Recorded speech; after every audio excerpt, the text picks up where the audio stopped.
शुरुआत करते हैं। On the basis of energy, energy के बिहाफ पर रिएक्शन दो क्लास के अंदर क्लासीफाई होती हैं। देखिएगा, on the basis of energy, energy के बिहाफ पर रिएक्शन दो क्लास के अंदर क्लासीफाई हो जाएंगी।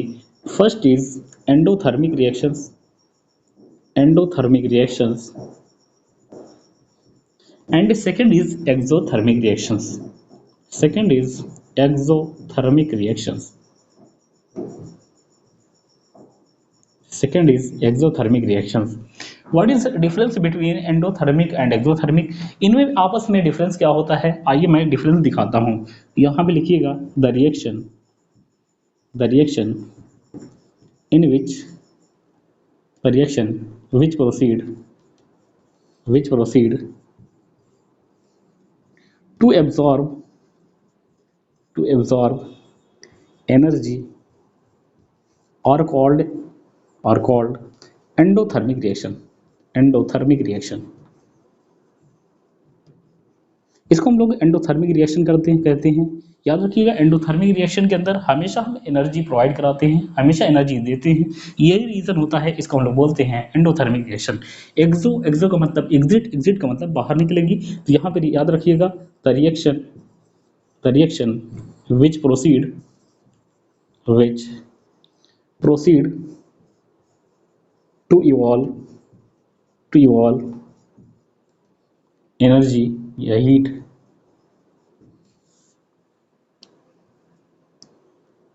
are called exothermic reaction।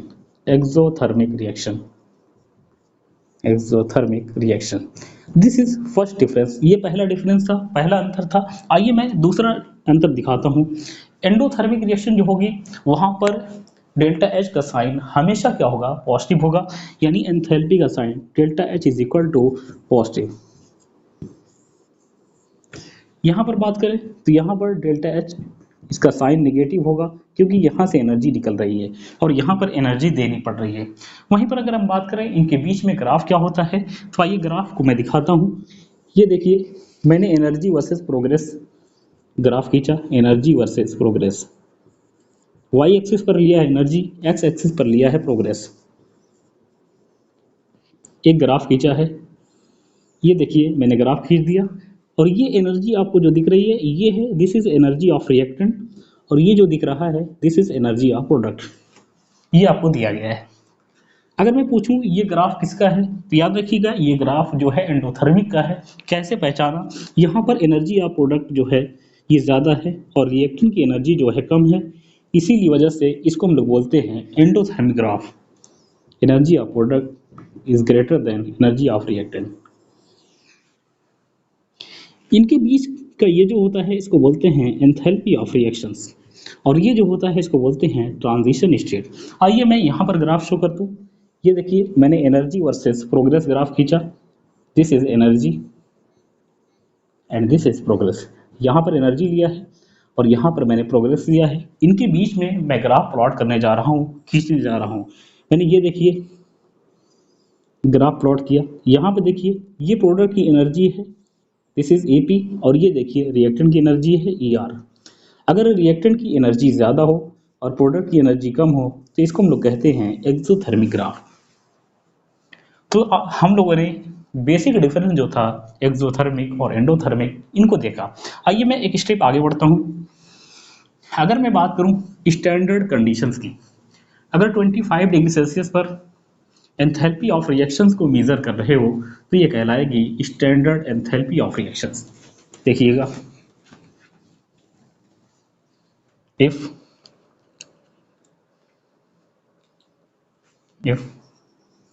Enthalpy of reactions is measured at 25 degrees Celsius, then it's called standard enthalpy of reaction, standard enthalpy of reactions। इसको हम लोग कहते हैं स्टैंडर्ड एंथैल्पी ऑफ रिएक्शन। कब कहेंगे? जब ये 25 डिग्री सेल्सियस या स्टैंडर्ड टेम्परेचर पे मेजर की जाएगी। आइए मैं आगे बढ़ना चाहूँगा, एक स्टेप हेडिंग डालूंगा, factor affecting enthalpy of reaction. Factor affecting enthalpy of reaction. No doubts ये क्रैश कोर्स है, लेकिन सारी चीज़ें वन बाय वन मैं कवर करता चलूँगा। Factor affecting affecting the enthalpy. Enthalpy को कौन कौन से फैक्टर अफेक्ट करते हैं? पहला फैक्टर है ऑन रिवर्सिंग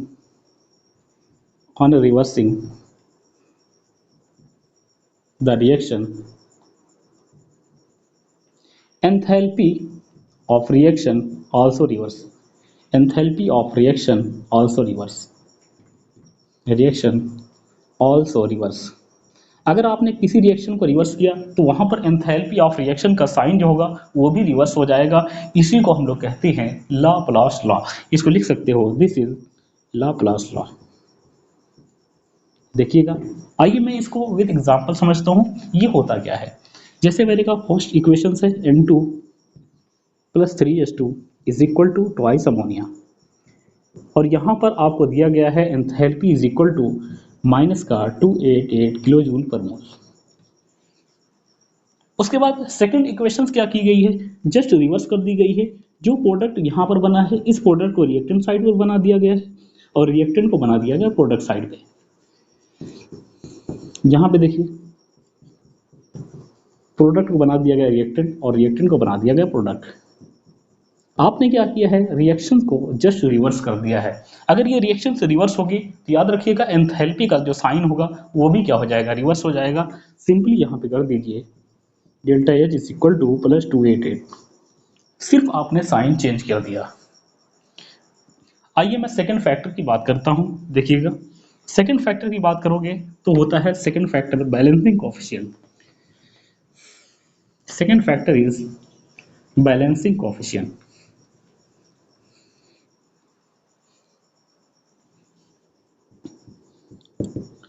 बैलेंसिंग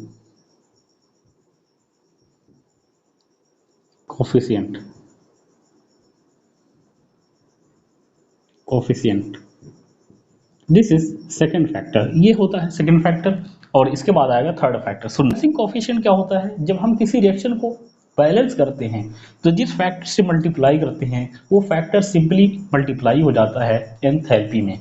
जैसे फॉर एग्जांपल, आइए मैं विद एग्जांपल समझता हूँ। ये देखिए N2 प्लस O2, ये पहली इक्वेशन दी गई थी, इज इक्वल टू, एक minute, half N2 half O2 is equal to ANO। पहली इक्वेशन ये दी गई है और यहाँ पर enthalpy is equal to enthalpy one दिया गया। उसके बाद सेकंड इक्वेशंस आपको दे दी गई है। Second equations N2 plus O2 is equal to twice NO। यहाँ पर पूछा गया है एंथैल्पी विल बी, यहाँ पर एंथैल्पी क्या होगी, तो सुनिएगा, आपने रिएक्शंस को रिवर्स नहीं किया। अगर रिएक्शंस को रिवर्स नहीं किया है तो एंथैल्पी का साइन रिवर्स नहीं होगा। सिंपली क्या करना है, इस रिएक्शन को बैलेंस करना है। बैलेंस करने के लिए मेरे पास दो तरीके हैं। अगर मैं यहाँ पर हाफ से मल्टीप्लाई कर दूँ तो ये रिएक्शन इसके बराबर हो जाएगी। दूसरा तरीका, अगर मैं यहाँ पर 2 से मल्टीप्लाई कर दूँ तो ये वाली रिएक्शन इस रिएक्शन के बराबर हो जाएगी। तो मैंने क्या किया, फर्स्ट रिएक्शंस के अंदर 2 से मल्टीप्लाई कर दिया। जैसे ही मैंने 2 से मल्टीप्लाई किया, ये देखिए ये रिएक्शंस आपस में बैलेंस हो गई। जिस फैक्टर से आपने मल्टीप्लाई किया है वो सिंपली एंथैल्पी में क्या हो जाएगा, मल्टीप्लाई। तो ये हो जाएगा 2 into delta H1 is equal to delta H। ये देखिए आपका आंसर आ गया। थर्ड फैक्टर होता है रिएक्टेंट एंड प्रोडक्ट का। आइए मैं एक स्टेप और आगे बढ़ता हूँ। देखिएगा क्योंकि ये क्रैश कोर्स है तो यहाँ पर सारी चीज़ें बहुत डिटेल में हम करवा नहीं पाएंगे। आइए मैं आगे बढ़ता हूँ। हेडिंग है different type of enthalpy. Different type of enthalpy.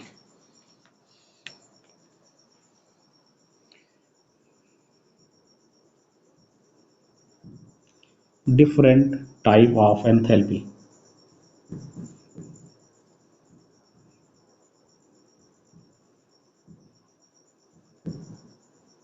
Different type of enthalpy. देखिएगा, पहली एंथैल्पी होती है एंथैल्पी ऑफ कंबशंस। हेडिंग है enthalpy of combustions. First heading is enthalpy of combustions.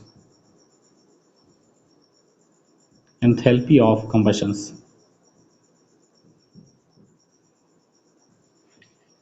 Enthalpy of combustions. What is enthalpy of combustions? Enthalpy of combustions होती क्या है, तो सुनिएगा। यहाँ पे पहली चीज लिख लेते हैं, इसके बाद इसको एक्सप्लेन करते हैं। It is defined as change in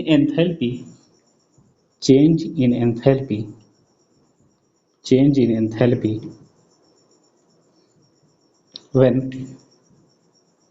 when one mole compound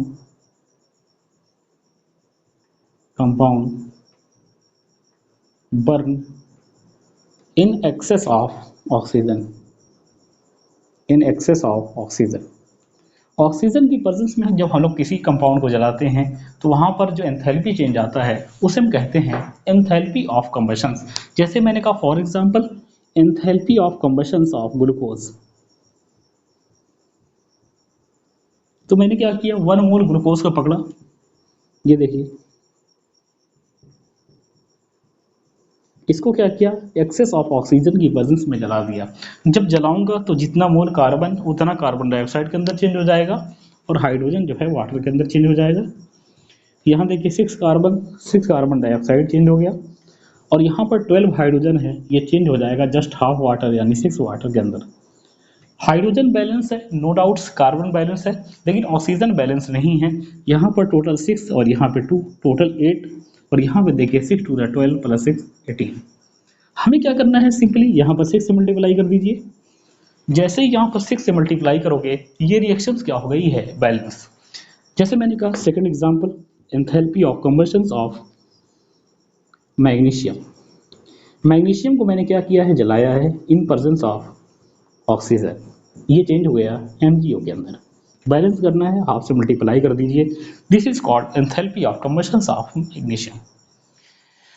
अगर मैं बात करूं एंथैल्पी ऑफ कंबशंस की, तो ये हमेशा होती है एक्सोथर्मिक। सिर्फ 2 केस ऐसे होते हैं जहां पर एक्सोथर्मिक ना हो गए, एंडोथर्मिक होती है। देखिएगा, only 2 case where this process is endothermic. सिर्फ 2 केस, 2 जगहें ऐसी हैं जहां पर ये चीज एंडोथर्मिक होती है। यहां पे लिखिएगा, this process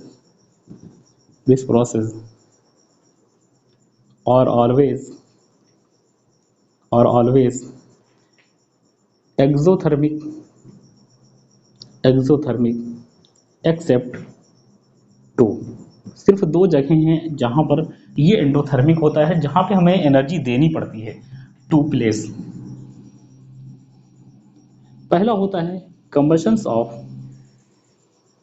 of nitrogen, कंबशंस N2, और सेकंड होता है कंबशंस ऑफ F2।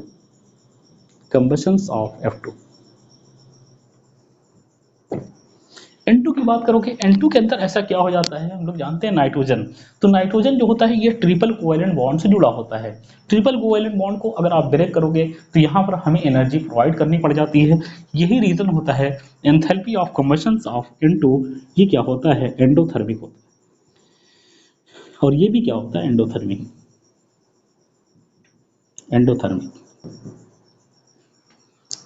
आइए मैं एक स्टेप और आगे बढ़ता हूं। देखिएगा,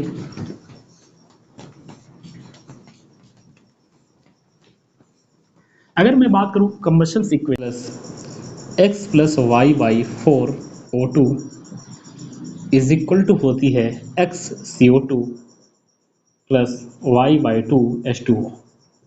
ये है कंबशन इक्वेशंस। हाइड्रोकार्बन्स का जब भी कंबशन होगा, अगर रिएक्शन बैलेंस करनी है तो इसी इक्वेशंस का आप हमेशा इस्तेमाल करिएगा। जैसे मैंने कहा फॉर एग्जांपल कंबशन हो रहा है हेक्सेन का, ये हेक्सेन है। हेक्सेन का मैंने क्या किया, कंबशन। तो कंबशन के लिए ऑक्सीजन जरूरी है, मैंने O2 लिख दिया। करना क्या है, प्रोडक्ट कैसे बनाओगे, जितने कार्बन्स हैं ये X से रिप्रेजेंट किया जाएंगे, जितने हाइड्रोजन हैं ये वाई से रिप्रेजेंट किए जाएंगे, जितने कार्बन हो उतने कार्बन डाइऑक्साइड निकाल दीजिए। 6 कार्बन था, 6 कार्बन डाइऑक्साइड निकाल दिया। जितने हाइड्रोजन्स हैं इसका जस्ट हाफ वाटर निकाल दीजिए। 7, यहाँ पर 14 हाइड्रोजन है, यहाँ पर 7 वाटर हो गया, क्योंकि 14/2 करोगे तो 7 वाटर आएगा। अब देखिए मुझे ऑक्सीजन बैलेंस करनी है, तो ऑक्सीजन कैसे बैलेंस करोगे? यहाँ पे देखिए 6 टू द 12, 12 ऑक्सीजन यहाँ पर है और 7 यहाँ पर है। टोटल अगर हम बात करें तो टोटल 19 ऑक्सीजन है। प्रोडक्ट साइड पर टोटल 19 ऑक्सीजन है। एक्स की जगह हम रख सकते हैं नंबर ऑफ कार्बन। पहला तरीका देखिएगा बैलेंस करने का, कार्बन 6 है तो यहाँ पे रख दिया 6, हाइड्रोजन 14 है तो यहाँ पे रख दिया 14/4। ये हो जाएगा 4 6 द 24, 24 प्लस 14 ये हो जाएगा 38, 38/4। तो 38/4 को लिख सकते हैं 19/2, 19/2। ये देखिए रिएक्शन क्या हो गई बैलेंस, 19 टू द 18/2 यानी 19 ऑक्सीजन, यहाँ पर भी 19 oxygen, carbon balance, carbon balance. आइए मैं एक स्टेप आगे बढ़ता हूँ, देखिएगा।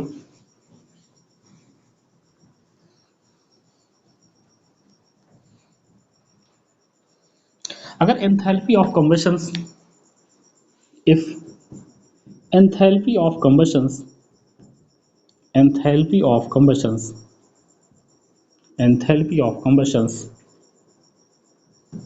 of all reactant and product are given, then and enthalpy of reaction ask, enthalpy of reaction ask। अगर आपको एंथैल्पी ऑफ कम्बशंस रिएक्टेंट और प्रोडक्ट का दिया गया है और आपसे पूछा गया है एंथैल्पी ऑफ रिएक्शंस, तो आप हमेशा फार्मूला लगाइएगा, enthalpy of reactions is equal to summation of enthalpy of combustions of reactant minus summation of enthalpy of combustions of product। ये डायरेक्ट फार्मूला लगाइएगा, डायरेक्ट फार्मूला लगाओगे आंसर डायरेक्ट मिल जाएगा। आइए मैं अब चलता हूँ सेकंड एंथैल्पी पे, उसके बाद कंटिन्यू क्वेश्चंस कराऊंगा। पहले कराऊंगा एंथैल्पी ऑफ कम्बशन पे, फिर कराऊंगा सेकंड एंथैल्पी पे। आइए देखिएगा। दूसरी एंथैल्पी होती है enthalpy of formations. Second enthalpy is enthalpy of formations, enthalpy of formations, enthalpy of formations, this is second enthalpy। ये होती है dear student second enthalpy, enthalpy of formations. सुनना, फॉर्मेशंस, फॉर्मेशंस का मतलब है बनाना। तो यहां पर सिंपली डिफिनेशन लिख सकते हो, लिखिएगा,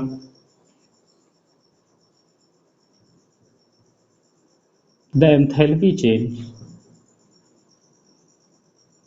the enthalpy change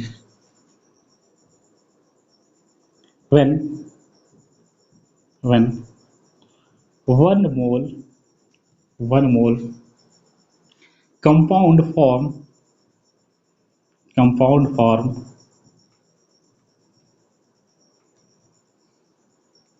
from its natural stable state। इसको हम लोग बनाते हैं उसकी नेचुरल स्टेट से। जैसे मैंने कहा फॉर एग्जांपल नेचुरल स्टेट की बात करिए, जिस स्टेट में वो पाई जा रही है। जैसे मैंने कहा H2 हाइड्रोजन जो है ये गैस की फॉर्म में पाया जाएगा H2, फ्लोरीन गैस की फॉर्म में होगा F2, Cl2 ये भी गैस की फॉर्म में होगा, इसी फॉर्म में पाया जाता है। वहीं पर बात करें ऑक्सीजन, तो ऑक्सीजन दो फॉर्म में पाया जाएगा। एक फॉर्म होती है O3 ओजोन वाली फॉर्म, एक होती है ऑक्सीजन वाली फॉर्म। आप हमेशा यूज़ करिएगा ऑक्सीजन वाली फॉर्म, क्योंकि ये मोस्ट स्टेबल होती है। वहीं पर हम बात करें कार्बन की, तो कार्बन भी पाया जाता है एक डायमंड वाली फॉर्म में, एक पाया जाता है ग्रेफाइट वाली फॉर्म में। तो यहाँ पर हमेशा यूज़ करिएगा ग्रेफाइट वाली फॉर्म। अगर हम बात करें सल्फर की, तो सल्फर भी दो फॉर्म में पाया जाएगा, एक होती है रोहाम्बिक फॉर्म और दूसरी होती है मोनोक्लिनिक फॉर्म, मोनोक्लिनिक फॉर्म। आप हमेशा यूज़ करिएगा रोहम्बिक फॉर्म। वहीं पर हम बात करें ब्रोमीन की, तो ब्रोमीन ये स्टेट होती है लिक्विड, इसको यूज़ करिएगा लिक्विड में। जैसे मैंने कहा फॉर एग्जांपल, यहाँ पे देखिए मैंने कहा formations of ethyl alcohol. Ethyl alcohol को बनाना है, formations of ethyl alcohol, enthalpy of formations of ethyl alcohol कैसे बनाओगे, उसके मोर स्टेबल नेचुरल स्टेट से बनाओगे। तो यहाँ पे देखिएगा मैंने क्या किया है, कार्बन लिया है, 2 मोल कार्बन से, तो यहाँ पे लगा दिया 2। इसकी स्टेट मैंने मेंशन की, ये ग्रेफाइट वाली स्टेट है, प्लस हाइड्रोजन्स की बात करिए तो टोटल 6 हाइड्रोजन है, मैंने लिख दिया H2, इसको बैलेंस किया 3H2, ये गैसियस स्टेट है, लिख दिया।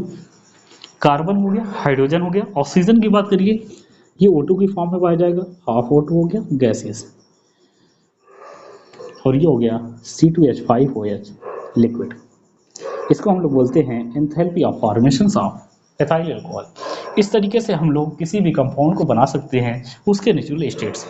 आइए मैं एक स्टेप आगे बढ़ता हूँ, देखिएगा।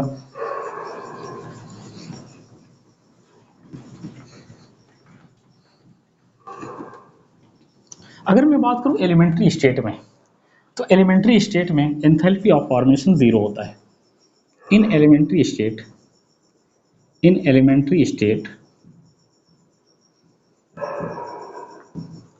enthalpy of formations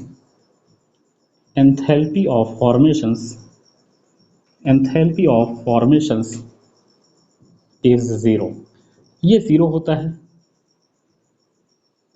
जैसे मैंने कहा फॉर एग्जांपल यहाँ पे देखिएगा F2 इसके लिए 0, Cl2 0, Pr2 0। अगर एलिमेंट्री स्टेट में पाई जा रही है, एलिमेंट्री का मतलब है फ्री स्टेट, जैसे ब्रोमीन ब्रोमीन यहाँ पर सेम टाइप एलिमेंट है, लेकिन वहीं पर HBr लगा दिया जाए तो ये नॉन एलिमेंट्री हो जाएगी, ये एलिमेंट्री अब नहीं रहेगी, ये फ्री स्टेट नहीं है, इसके लिए एंथैल्पी ऑफ रिएक्शन 0 नहीं होता, लेकिन ये फ्री स्टेट है, यहाँ पर 0, N2 एक्सेट्रा।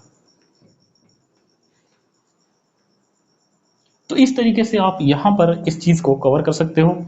आइए आगे बढ़ते हैं, देखिएगा अगला, if enthalpy of formations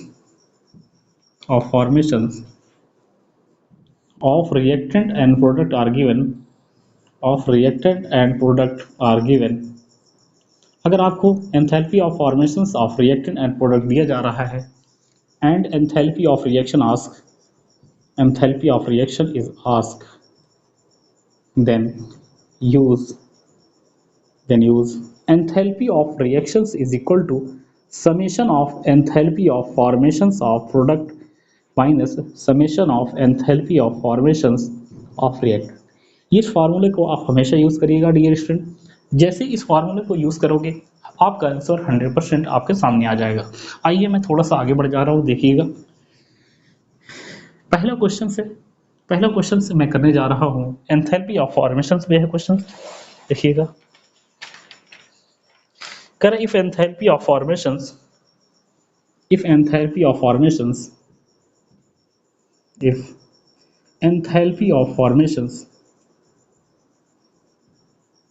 if enthalpy of formations of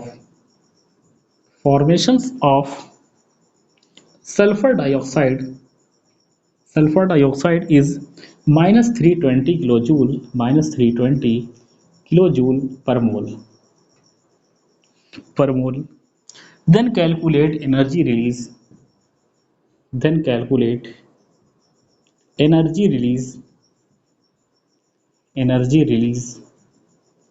when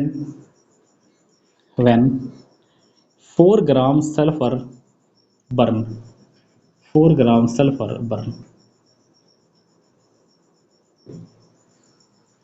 ये क्वेश्चन आपसे पूछा गया, सुनना। हम इस क्वेश्चन को कैसे सॉल्व करेंगे, यहाँ कह रहा है enthalpy of formations of sulphur dioxide ये दिया गया है माइनस का 320 किलोजूल पर मोल, यानी 1 मोल इस कंपाउंड को जलाने पर जो आपको एनर्जी निकल रही है वो है 320 किलोजूल।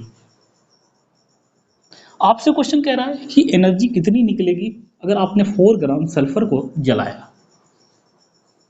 जलाने का मतलब है, जैसे मैंने कहा ये देखिए सल्फर था, इसको जब जलाओगे ऑक्सीजन की प्रेजेंस में तो ये अपने ऑक्साइड बन लेगा। ये था एंथैल्पी ऑफ कंबशंस और ये है एंथैल्पी ऑफ फॉर्मेशंस। यानी भी कोई भी एलिमेंट का जब कंबशंस होता है तो वहां पर बनता है एंथैल्पी ऑफ फॉर्मेशन।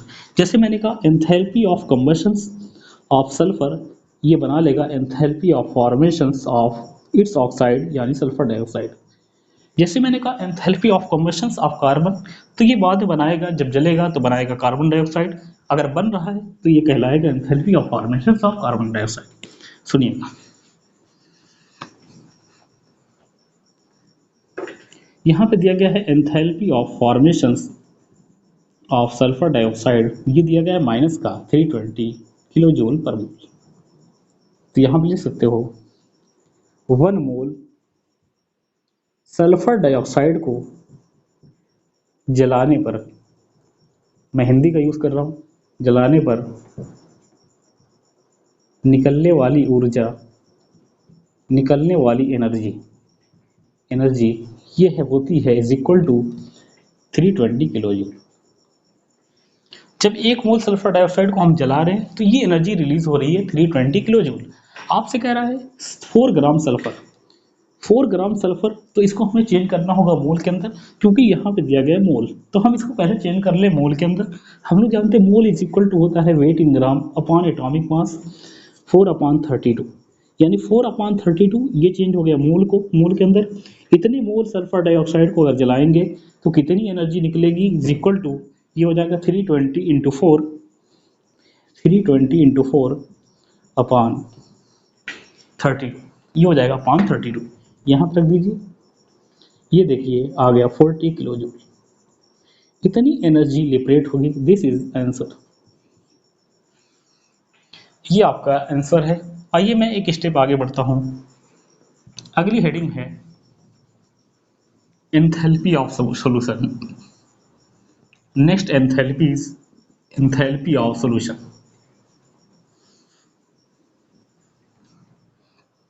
अगली हेडिंग है enthalpy of solution.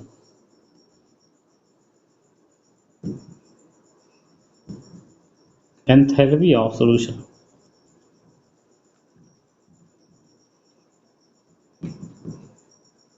Enthalpy of solutions इसको रिप्रेजेंट करते हैं डेल्टा एच एस से। देखिएगा एंथैल्पी ऑफ सॉल्यूशंस होती क्या है, जब हम 1 मोल सॉलिड को वाटर के अंदर डिसॉल्व करते हैं तो जो एंथैल्पी के अंदर चेंज आता है उसे हम कहते हैं एंथैल्पी ऑफ सॉल्यूशंस। लिखिएगा, it is defined as, it is defined as change in enthalpy, change in enthalpy, change in enthalpy when 1 mole, 1 mole solid compound, 1 mole solid compound dissolve in excess of water, dissolve in excess of water। अगर हम access of water के अंदर dissolve करते हैं तो जो enthalpy के अंदर चेंज आएगा उसे हम कहते हैं एंथैल्पी ऑफ सॉल्यूशंस। देखिएगा, जैसे मैंने कहा ये 1 मोल है सॉलिड कोई लिया है AB और इसको पानी के अंदर डिसॉल्व कर दिया। जब हम लोग पानी के अंदर डिसॉल्व करते हैं तो यहाँ पर क्या होता है, सबसे पहले ये अपने आयंस के अंदर टूट जाता है। जैसे ही अपने आयन के अंदर टूटेगा, ये देखिए A+ और B-, एक कैटायन होगा एक एनायन, जो इस कंपाउंड को, आयनिक कंपाउंड को उनके आयन से के अंदर ब्रेक करेगा, उसे हम कहते हैं लैटिस एंथैल्पी। लैटिस एंथैल्पी जो होती है यहाँ पर हमें एनर्जी देनी पड़ती है, यही रीजन होता है। ये एंडोथर्मिक प्रोसेस होगी और एंडोथर्मिक प्रोसेस के लिए डेल्टा एच का साइन क्या होता है, पॉजिटिव। ये अपने आयंस के अंदर टूट गया। उसके बाद दूसरी एंथैल्पी पिक्चर के अंदर आती है enthalpy of hydrations, enthalpy of हाइड्रेशंस। जैसी एंथैल्पी ऑफ हाइड्रेशन पिक्चर के अंदर आती है, ये चेंज हो चुका होता है ए बी एक्वस के अंदर। तो यहाँ पे देख रहे हो एंथैल्पी जो चेंज आ रहा है, एंथैल्पी ऑफ सॉल्यूशंस, ये बराबर हो जाएगा एंथैल्पी ऑफ सॉल्यूशंस, यहाँ से फार्मूला बन जाएगा is equal to lattice enthalpy plus enthalpy of hydrations, enthalpy of hydrations, this is formula. ये देखिए ये हो गया आपका फार्मूला। लैटिस एंथैल्पी हमेशा याद रखिएगा डियर स्टूडेंट, ये प्लस होगी और ये माइनस। आइए मैं एक स्टेप आगे बढ़ता हूँ, देखिएगा इस पर क्वेश्चंस कैसे आए हैं। एक क्वेश्चन इस पे,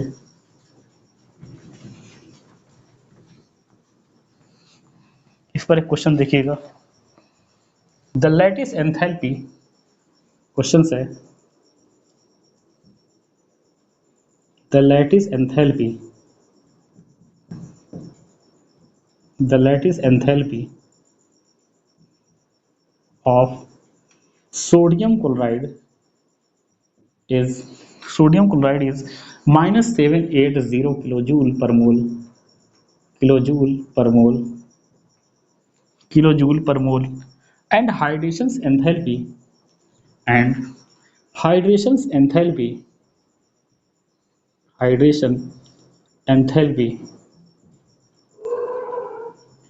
hydration enthalpy of Na plus and Cl minus are -406 and 364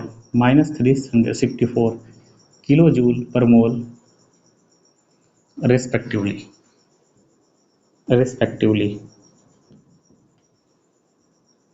Then calculate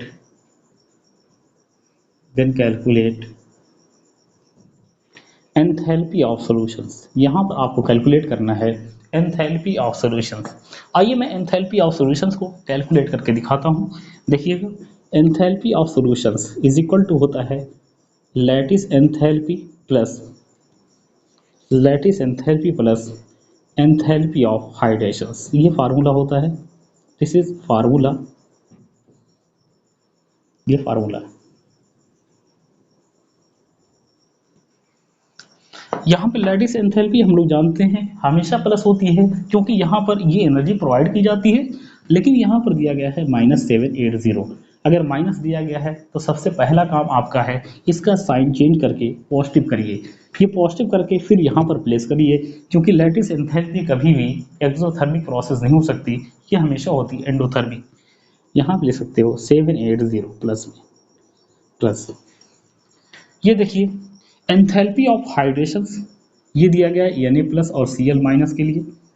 कितना दिया गया है माइनस का 406 माइनस में दिया गया है 364।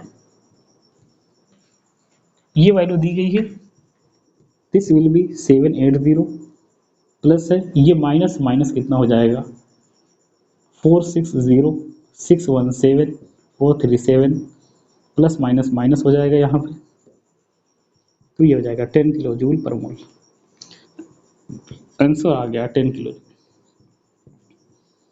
ये आ गया है 10 किलो जूल पर मोल, 10 किलो जूल पर मोल आ गया। सुनना, वैसे एंथैल्पी की बात करें, अभी enthalpy of transitions, enthalpy of transformations, ऐसे बहुत सारी एंथैल्पीज दी गई हैं। आइए मैं एक स्टेप आगे बढ़ता हूँ, देखिएगा अगली हेडिंग है enthalpy of transformations, enthalpy of transformations, enthalpy of transformations, enthalpy of transformations, enthalpy of transformations.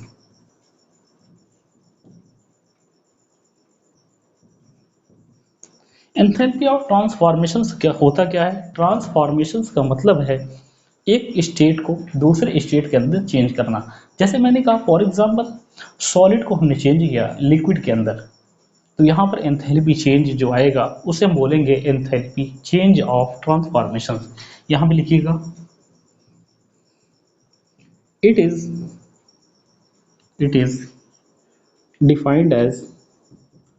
defined as change in enthalpy change in enthalpy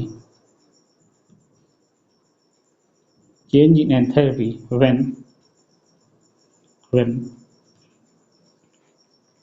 one state change in another state change in another state। जैसे मैंने कहा कोई solid है, solid, ये solid change हुआ है liquid के अंदर और लिक्विड फिर से चेंज हो गया गैस के अंदर।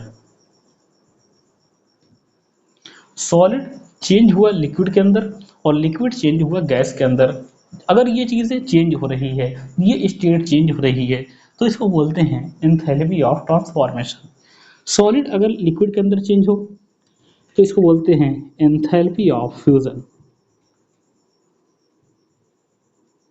Enthalpy of fusion. वहीं लिक्विड अगर गैस के अंदर चेंज हो रहा है तो इसको बोलते हैं enthalpy of vaporisation.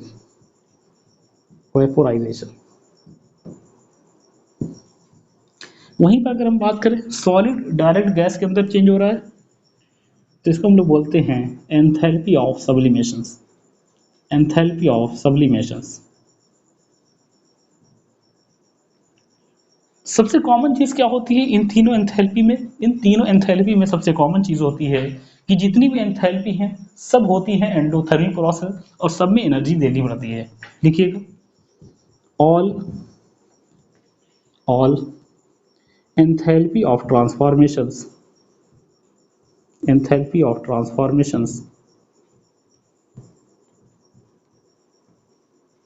are always endothermic process. ये हमेशा क्या होती हैं? एंडोथर्मिक प्रोसेस होती हैं। तो याद रखिएगा, चाहे एंथैल्पी ऑफ फ्यूजन हो, एंथैल्पी ऑफ वेपोराइजेशन हो या एंथैल्पी ऑफ सब्लिमेशन हो, ये हमेशा क्या होती हैं डियर स्टूडेंट? हमेशा होती है एंडोथर्मिक प्रोसेस। आइए मैं क्वेश्चंस की तरफ बढ़ता हूँ। देखिएगा क्वेश्चंस। इससे पहले क्वेश्चन की तरफ बढ़ूँ, एक ब्रेक।